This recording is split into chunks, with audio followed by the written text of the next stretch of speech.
Despite all the challenges we've had this year, it still managed to be one of the best when it comes to comics and graphic novels and trades. Yeah, and today we'll be looking at some of the series that blew us away when it came to their art, their colors, their writing, and of course their brilliant and beautiful letters. And there are so many amazing comics to choose from this year. Yeah, I don't know how we're going to actually narrow this down, but I guess we're just gonna do our best. I guess so. Welcome back, Nerd Squad. I'm Taylor McWatters. And I'm Amanda McKnight, and we'll be your host for today's video. Let us know in the comments also what you've been reading this year and what your picks would be, because then it gives us something to do this weekend. So true. Alrighty, let's get counting. Number 10, Buffy the Vampire Slayer, Willow. I just really need to shout out Boom Studios this year, especially some of the stuff they're doing with the Buffy properties, and so I've chosen to do that through highlighting their new series for Willow. This story is whimsical and boasts of some beautiful artwork and colors from Natasha Bustos and Eleonora Bruni, respectively. Mariko Tamaki introduces us to the magical and mysterious little community of witches known as Abane, which welcomes Willow in when she feels like she needs to spend a little time apart from her friends, not ready to return home to Sunnydale after studying abroad in London. The series takes you on a beautiful journey of Willow's self-discovery, and the series does a great job of nailing Willow's awkward yet assertive voice. Number 9, Wonder Woman Tempest Tossed. Written by Laurie Halse Anderson and artwork done by Leila Del Duca, we have a wonderful story that picks up with Diana's 16th birthday. So right off the bat, she explains the physical and emotional challenges of growing up. Promised that this awful phase would of course end on her birthday. So she trains, she fails, and she reflects. It's a hard time. She truly believes she'll never be a warrior. And then a ship of refugees washes up on shore, children included, and while the others are handling it in a way most warriors would, she's not really a warrior, at least not yet. So this outcast side of her that she's resented ends up being the driving, changing force that turns the tides, literally. And she helps these refugees and their children out. But in doing so, like I said, not a warrior quite yet, she gets herself in a bit of a pickle, saving more than she can pull to shore, ultimately being swept out with the refugees to the Mediterranean Sea. And then that's the Diana we get for this beautiful story about her trying to find her way among these refugees who are being split up from their families. It's an important comic, and the pacing keeps you hooked. You're just begging for her to get back home, but you also love seeing her help other people out as this lost teen version. It's one of those comics where after you're done reading the page, you kind of just give it the up and down, just admiring the way the story is presented by Leila Del Duca. If you read Sleepless or Shudder, it's the same kind of style. Simple yet enchanting. And before we move on to number 9, guys, if you could please Hulk smash that like button, because it really helps us all out here a bunch. You guys are the best, thank you so much. Now, let's get back to the list. Number 8, X Factor. X Factor is just such a marvelous team of weirdos, different from Hellions, though that admittedly came close to getting picked from me as one of the best series, as I am also thoroughly enjoying the story of those extremely dangerous weirdos. This new chapter of X Factor brings back some familiar faces from the team, while also adding some new ones. X Factor in Dawn of X is working alongside the Five, the mutant group who handle resurrections. It's up to X Factor to investigate mysteries involving missing persons and more, as reported by mutants on the island using Forge's new tech, Fleet Seeds. Also, I just want to say, Twitter, you can claim that you came up with the term fleet, but it was actually X Factor writer Leah Williams. When it comes to art, we have David Baldion on pencils and inks, and Israel Silva on colors, and of course we have Joe Caramagna on letters. And can I just say how much I love so many of the outfits in X Factor as well. I love these designs. Everyone looking so stylish. Number 7, Superman's pal Jimmy Olsen. Written by the lovely Matt Fraction with the art of Steve Lieber comes a comic I could read forever. Fans have even gone so far to say as it's one of the best comic runs of the decade, and honestly I can see why. It feels like I'm reading Calvin and Hobbes in a way, because these stories are so short and so fun, often complemented by one single punchline. So these stories are wacky, they're fun, and it's the little off moments that you don't normally get to see with these big storylines. It's really funny too. I mean, the timing of these scenes cutting back and forth from chaos to casual conversation, the pace changes so quick, you don't really get a chance to be bored. Even some of the stories that I was bored by, I just read for like 35 more seconds and then bam, it was entirely new. I feel bad for Jimmy, but I also feel bad for Superman. I mean, the guy has to keep flying in to save his ass. But what makes it a buddy cop, adventurous, and lighthearted at its core is the dynamic with Jimmy and Superman, of course. They take these casual water cooler conversations of the superworld and just expand on them, hilariously. I can't touch on how great the timing is for these transitions. I mean, Matt Fraction is so good at raising the stakes and then just cutting to Jimmy like drinking beer, saying something that completely goes against the last page, and it's great. Number 6, Three Jokers. Three Jokers has to be the most anticipated comic of the year. This was a comic that we have been waiting for ever since we heard the revelation that there were 3 Jokers during the Darkseid War arc back in 2015. That's right, we waited 5 years for this comic to show up.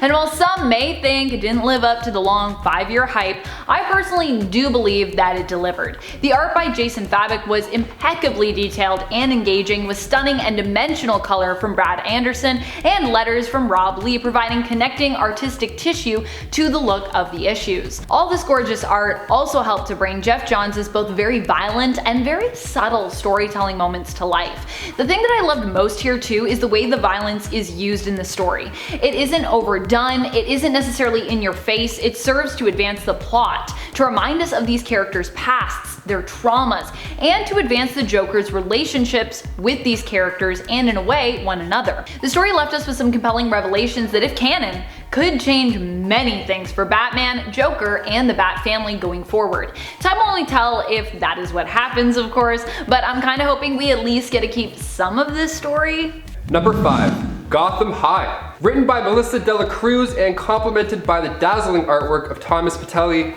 this graphic novel, you can just slam through it in a day easily. So we have your usual team players. We got Bruce Wayne, Selina Kyle, Jack Napier, except it's a new take on Gotham's go-getters. An entirely new take, rather. It takes place at Arkham Prep, so there's a lot of hip standing with hands on the hips, some locker gossip, and of course we have the high school students who think they're the coolest people ever. It's high school.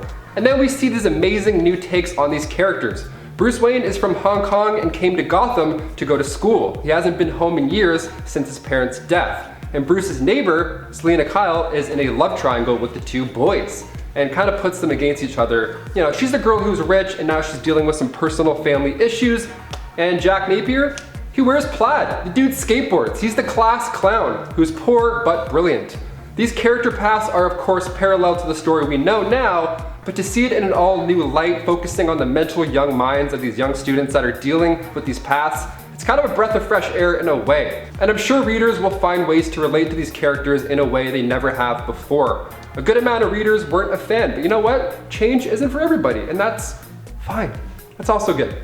Number 4, giant-size X-Men, Jean Grey and Emma Frost. This script from Jonathan Hickman might be light on dialogue, but there is still a ton of story packed into this sleek, elegant, and electric book. Giant-size X-Men, Jean Grey and Emma Frost is a single-issue story about Jean and Emma teaming up in order to help their friend, Storm. In Emma's case, Storm is less than a friend, and something more complex, more like a frenemy at this point. But in Jean's case, her fellow X-Men Aurora is like a sister. We also get the sweetest cameo appearance from Wolverine and Cyclops in this issue, all drawn by Russell Dodderman with vibrant colors by Matthew Wilson and letters by Clayton Cowles. Never mind a must read, this one is a must own as well. Number 3, Immortal Hulk. Written by Al Ewing and art drawn by Jill Bennett, comes a horrific take on the big green guy's life.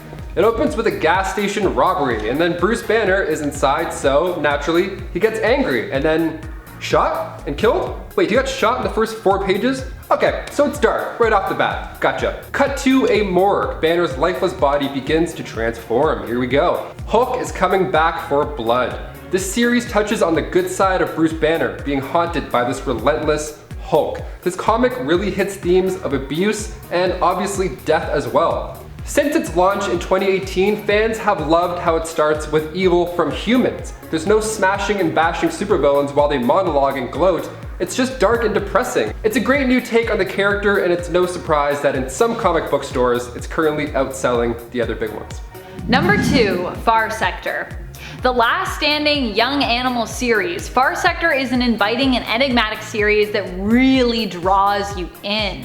Whether you have read Green Lantern or never read Green Lantern, this is a must-read series. The series comes to us from the beautiful mind of N.K. Jemisin and the pencils, inks, and colors of Jamal Campbell, with letters by Darren Bennett. And if you enjoyed this series, I also recommend checking out Jemisin's other works. She's actually an accomplished and compelling science fiction writer with many books out there waiting for you to discover, if you somehow haven't already. Far Sector introduces us to Green Lantern Sojourner Malene, who possesses a unique lantern ring, which is initially weaker, but when its true potential is tapped into, could actually have the potential to be one of the strongest rings around. Joe's ring basically does not need a power battery to charge, it actually self-recharges, but it takes time for it to do so, meaning that Joe can exhaust her ring's power and then it can need days to fully recharge, but she also doesn't need a power battery, so there's that.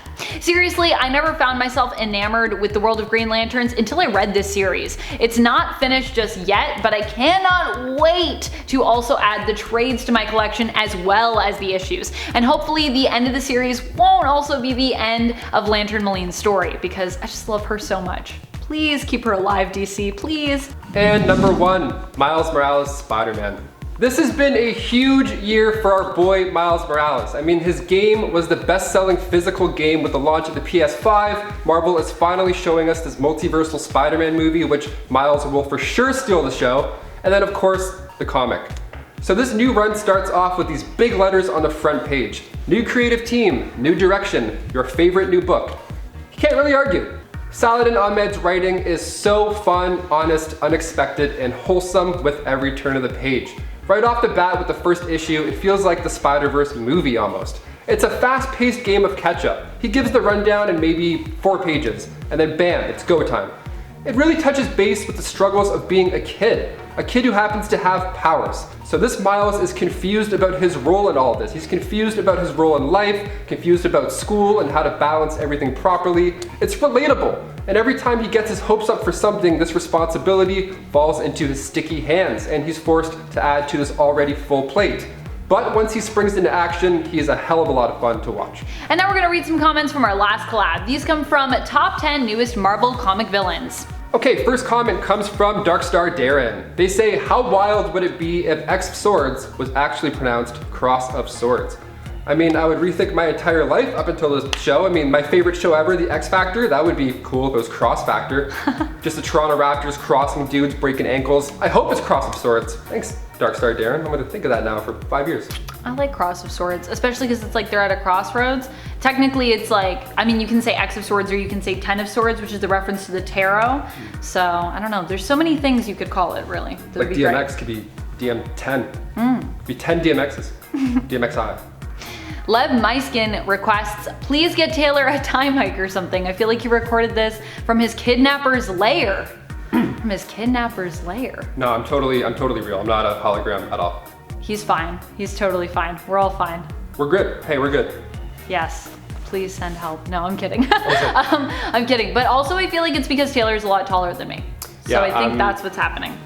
We're making the video look like we're close. I'm actually up there right now. Yeah, like, hey, Taylor's actually, top 10. He's basically the height of a dinosaur.